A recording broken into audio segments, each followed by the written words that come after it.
we are going to walk our happy butts up to the top of Sea Forever Trail at Telluride Mountain Ski Resort. Sea Forever is the nice blue square ski run that goes along the ridge all the way from the tippy top.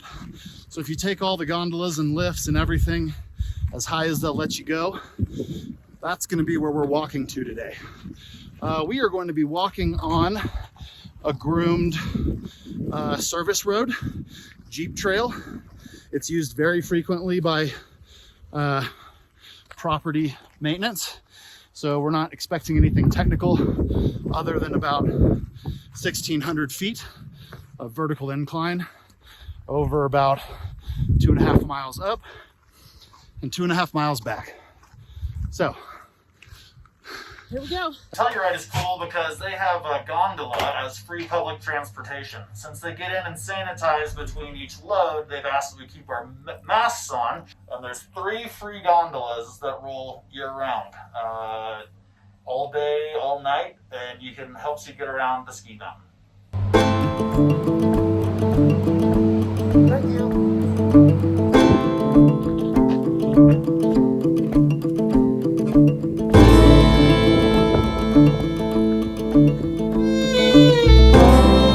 Have just taken the gondola up to St. Sophia Station from Mountain Village, which is where we're staying.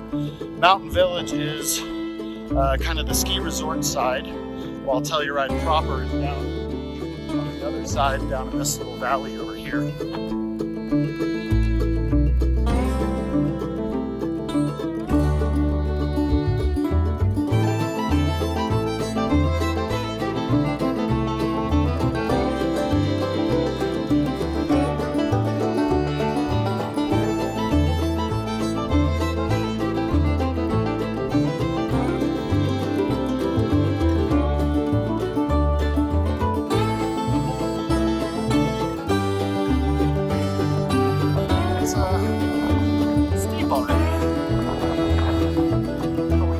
Coming. It wouldn't be kind of far. A couple things that I've found are worth mentioning already. One is there's definitely a footpath that's a little prettier. Part of it is still pretty jeepy, but there's definitely a service road that busts just straight up the ski mountain along the ski trail of Sea Forever. And then there's a hiking trail for Sea Forever. So as long as you keep taking the prettier path that's slightly uphill, it looks like you're accomplishing what you're trying to do by staying on the Sea Forever hiking trail. Also, the other thing that's worth mentioning, people on trails in Colorado are very, very friendly. Sure, you might stumble upon somebody from somewhere else, but just about anybody you can socially distant and friendly ask for anything, and you'd probably get it, even if it was $5 you're asking for. But directions definitely come easy from friendly Colorado folk.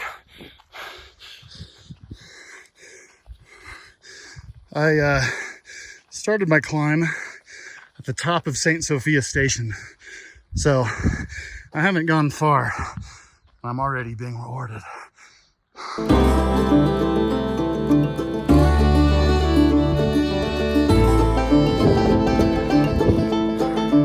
this ain't even the top yet. Sully's Double Black Diamond drops off right over there, so I can check it on the map and see where this is. Maybe, if I'm good with my photo editing, I'll lay in a little Telluride ski mountain map. We can take a peek at the progress.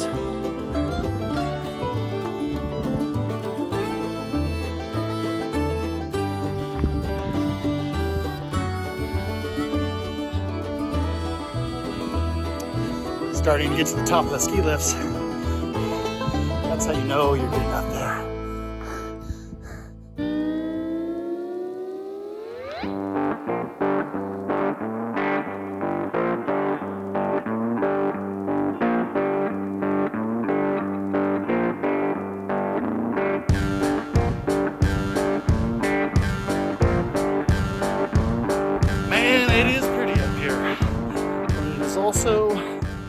2.5, 3 miles of some straight uphill without a lot of break. Obviously, you can stop and take a break whenever you'd like. But there aren't really any flat spots to speak of. As I will mention that I'm afraid of heights, and being up on this trail kind of makes me feel it a little bit. Over the years, I've learned that loose-fitting clothing, especially a hat, will really exacerbate my fear of heights. So, pro tip for me, as someone that's afraid of heights, I take my hat off and clip it to something. Even holding my hat makes it feel like that's going to blow away. That makes things worse for me personally. Everybody's different. An actual phobia is an irrational fear. So by no means am I saying that everybody should feel that way, but just a little something that helps me. Top of the ski lift says 12,255 feet. Next stop, top of the mountain. See Forever. Starting to understand where some of the nickname comes from, huh? Golly, it's pretty beautiful out here. Still got a little ways to go yet.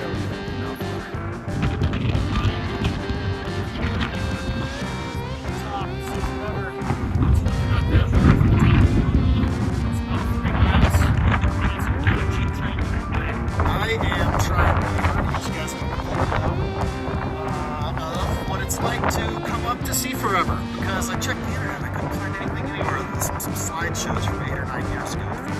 So hopefully this is helpful, and some of you that are maybe interested in pushing your body to its limits can maybe find a cool adventure that's not too bad. It took me about 2 hours to get from the gondola at St. Sophia Station up here to the top, and that's with a couple of breaks. My wife Melissa came up with me about half the way. We took a lot more breaks on the first half, so it's totally manageable. That's Gold Hill where I checked in before.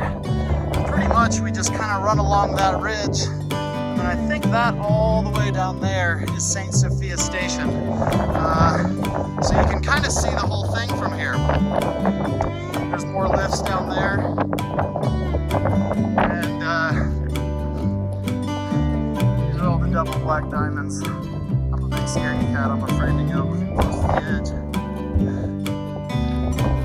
Just above me is Gold Hill Express. That is where I would say the bottom of the intermediate trail ends, because going all the way up there starts to be pretty treacherous. Not only going up, but coming down. At that point, I would recommend poles and high-ankle hiking boots.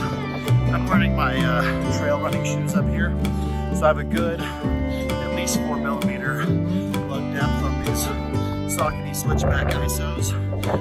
So I feel good about my grip. Not necessarily my ankle support. If you don't have a lot of trail running experience, I'd recommend stopping at the top of Gold Hill Express. And don't get me wrong, that's a beautiful view. You've got just about everything you really need from the top of Gold Hill Express.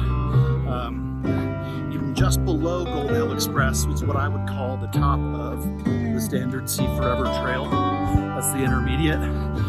And Melissa turned around about halfway. Was kind enough to let me keep going on up solo. So I'm going to do what I can to trail run down this thing. I also just reapplied sunscreen at the top. So pro tip, reapply sunscreen after 2 hours. Mountain sun will sneak up on you. Right here is Lookout. It's the run going down. You can see Telluride down below me. We're at the top of Lookout right now, on our way down. And right over there, Telluride Airport. And the trail's real nice. As I was mentioning, it's pretty much a smooth Jeep trail. Besides the altitude, that's the only altitude and incline, obviously. It's the only real technical aspect until you pass Gold Hill. So, you know, maybe bring your trail shoes. Maybe jog a little downhill. Or maybe don't.